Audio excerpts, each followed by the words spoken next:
look at least squares problems. I think the last time I just introduced it, but we didn't get into the details of it. So we look at least squares problems, which, as I mentioned, are probably one of the most commonly found problems in engineering. So there is linear least squares and non-linear least squares. We look at both. And once we are done with that, the next part of the course will be constraint optimization, which will start after the quiz. Okay.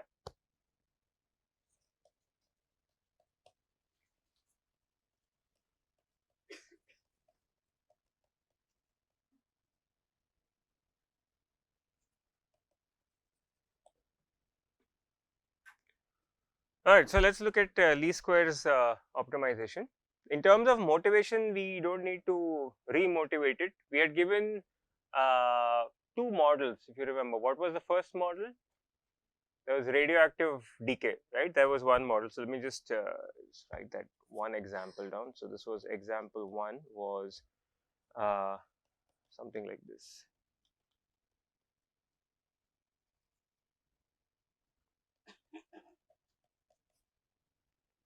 Right. So over here, what was our T? Was our measurement time. And what would we call X? In plain English, what would you call X? Parameters of the model. And the other model that we had was, for example, something simple like this. What is the difference between these two models? In terms of nomenclature, the first model would be, it's non-linear in the parameters, right? So this is a non-linear in the parameters, and this is linear. Loosely speaking, we call it linear, but technically, what should we call it? Affine. I mean, there could be a constant also over here, which I have not mentioned. Okay. So these are the two broad families of problems. Once you have got a model, the model is not going to come to you from optimization. The model is going to come to you from your domain knowledge. Okay. And as I mentioned in the very first lecture, this is where your modeling accuracy comes into play. Okay. Having done this, we had written the problem in the following way. What is the problem to be solved, right? So we said, let us say I take m measurements. For each measurement, I have a model and I have the model's prediction, and this I have to try to what? Bring as close to each other as possible, right? That's the basic idea. So if the measurement is, let's say, some yj, correspondingly the prediction is going to be, right? This is my you could say my jth measurement, and what I'm going to do is I'm going to square this. J is going to go from 1 to m, right? And this is what I want to minimize as much as possible, right? So what is the tuning knob in my hand? I mean, it's a very basic question, but you will be surprised at how often students get tripped up in this. What is the tuning knob in my hand? X. So I will write this as this, argmin x. This just tells me that x is the variable of optimization which is in my hand, and out after I solve this, x hat here means it's the best x, right? Okay, and so this is why we call this a least squares optimization. So least.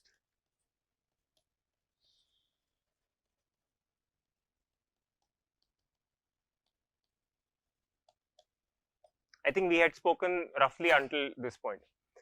Now to progress any further, we obviously need to know some, or not know, but do some calculus on this, so that we can take derivatives, set them to 0, look at second derivatives and so on. Okay.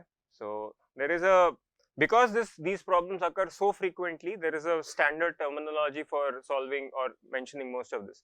So each of these, so let me just make a mention over here. This is total number of measurements. Okay.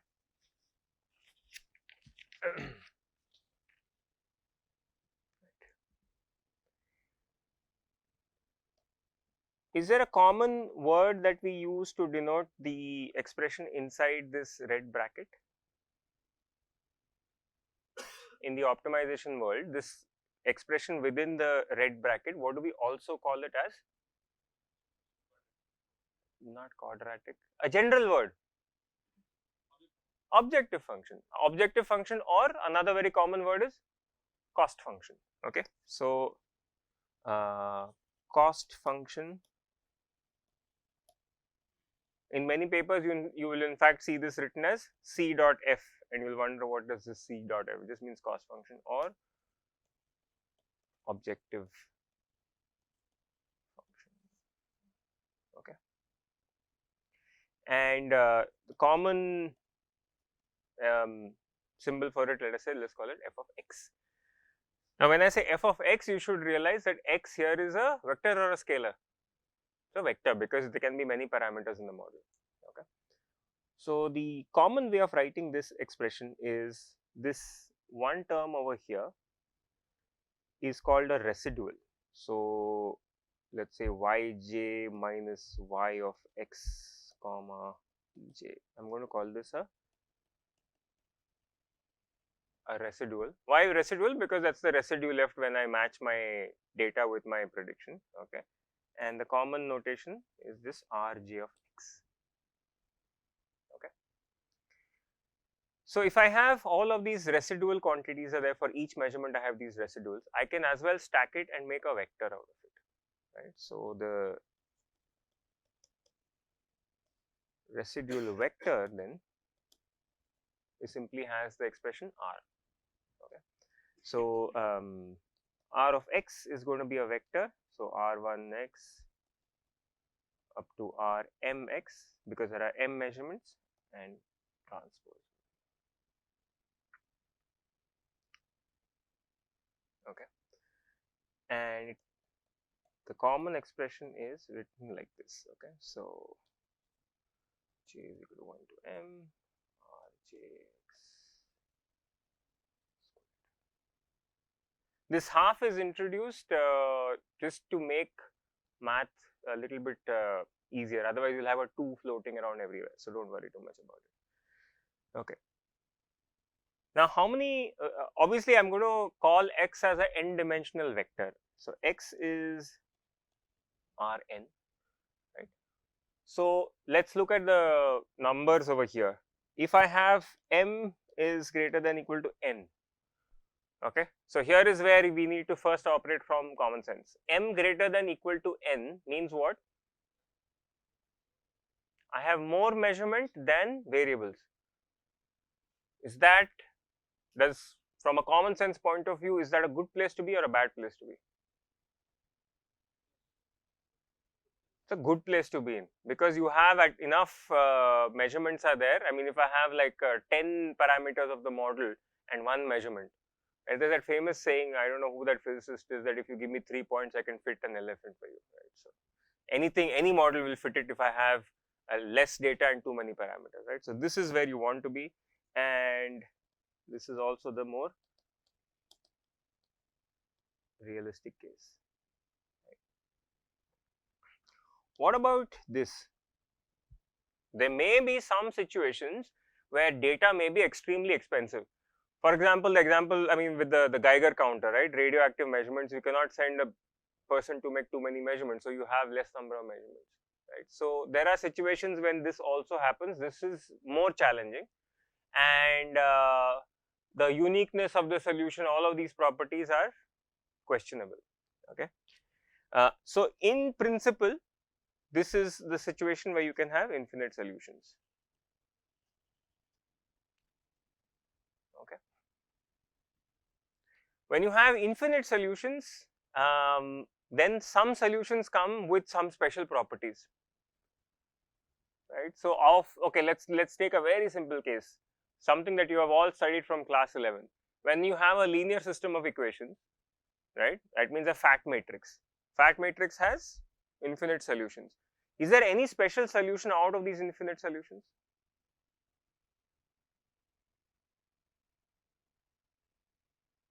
I have infinite number of solutions, that everyone agrees on, but is there any one solution which has a special property? There's a minimum norm solution that is possible. Of all the solutions, you can find one solution which has minimum norm. Okay, minimum norm, and we'll discuss this at the end of this class when we look at linear least squares. Is there any, from an engineering point of view, is there any special appeal for a minimum norm solution? Minimum norm can often mean minimum energy. So that has a desirable aspect to it. So even though you may have infinite solutions, you may still be able to arrive at a minimum norm solution. That minimum norm can be, for example, minimum energy for a physics application. For some sensor network application, it may be minimum power of the nodes, whatever, right? So those solutions are still possible. There is another very interesting area of research now. It's about, I would say, 10 to 15 years old, which is called compressive sensing.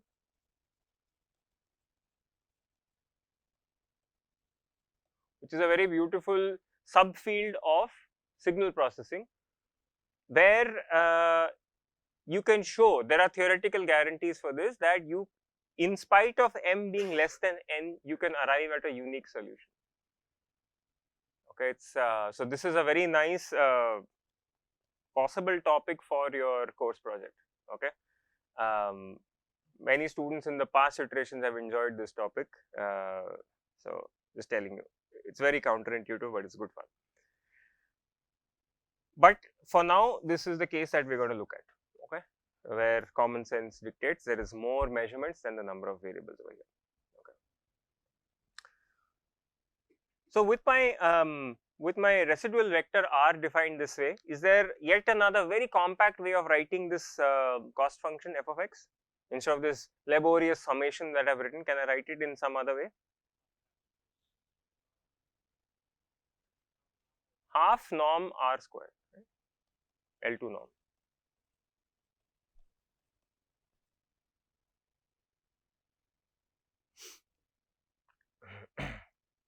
So let's look at these two objects over here. So I have at the top over here. Now r of x,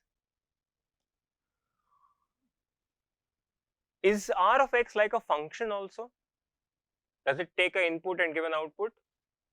So what is the input? Dimension of the input? N.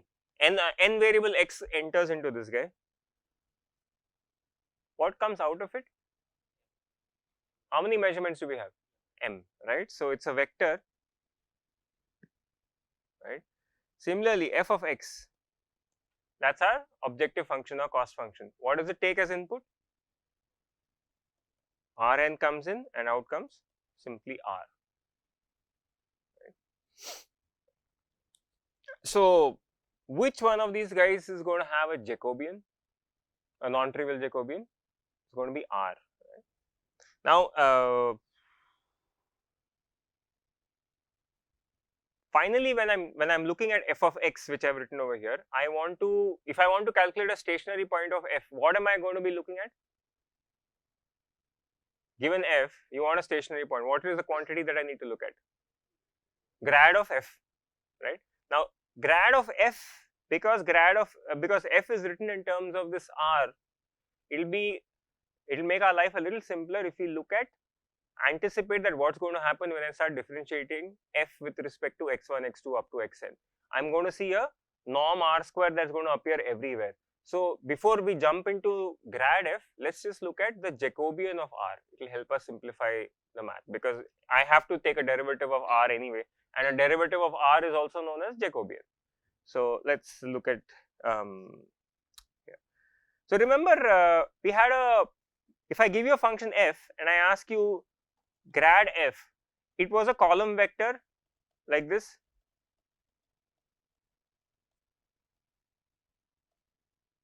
Everyone remembers this. But when I gave you a function like r, which is rn to rm, how did we write the Jacobian of r?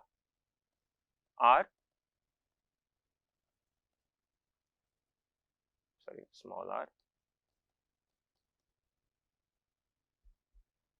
There was a transpose operation, if you remember, right? So every row of the Jacobian was what?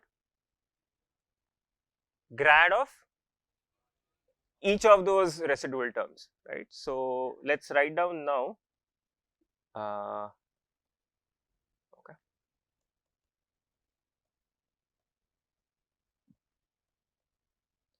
So, is this right? Right. So, I have J I. So, J is now the row, I is the column, right.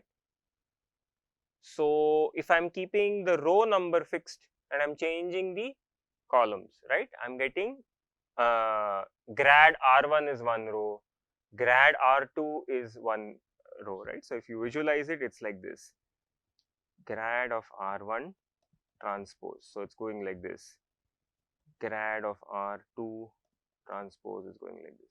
So, that is how my matrix looks like.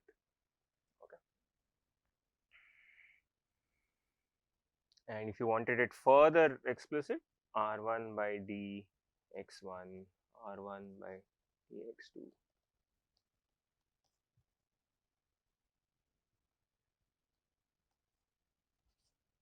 That's how it looks.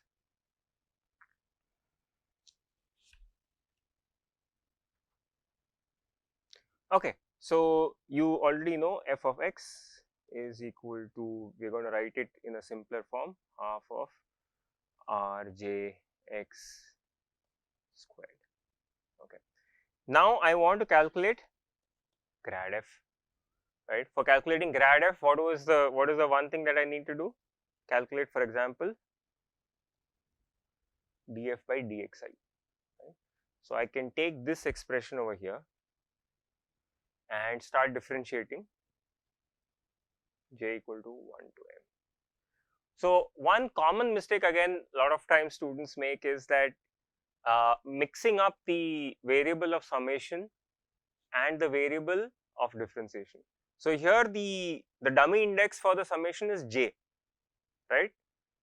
So I should take the derivative for, I mean the subscript for x should not be j, because I will land up into, that's why I've taken I over here. Very common mistake, but it messes you up.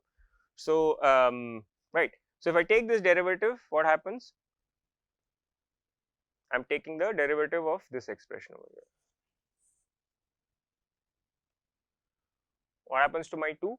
2 goes away, right? So this is, will the summation still be there?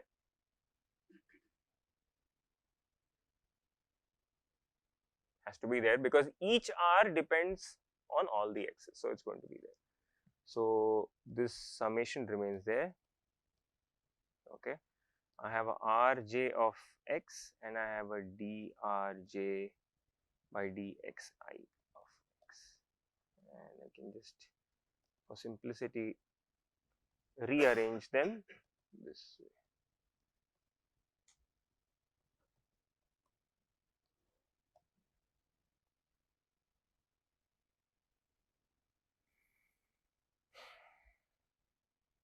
Now this is df by dxi.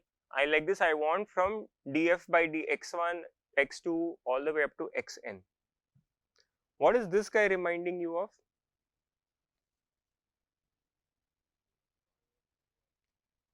It's looking like exactly like the term of the Jacobian here. It's looking like the jth column, right? And I have a rj over there. So is there a nice way by which we could simplify this expression? It is looking like the column of a, I mean, you look at j is the guy that is varying in this expression over here. J is the variable of summation, I is remaining constant.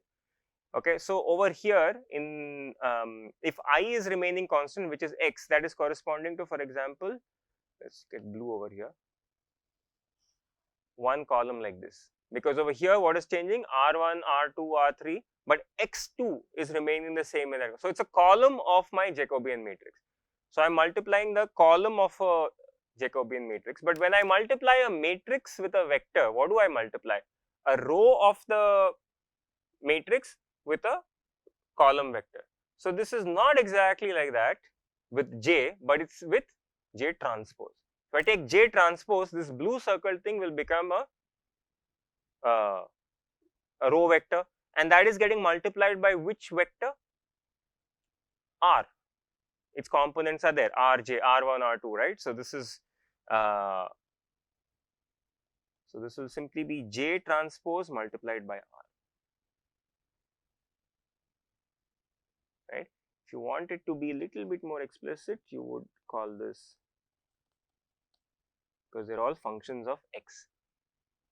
Okay, so this is why we spent like 15 seconds trying to compute this Jacobian, because it shows up very neatly over here. If I didn't have this, I'll have to write this partial summation, this summation with partial derivatives, carry it forward everywhere. At some point, I'm going to interchange a j and a I, and my answer is going to go wrong, right? So this has kept it, neat. So that I've got my expression for grad f. Any questions on this? Anyone not clear on it?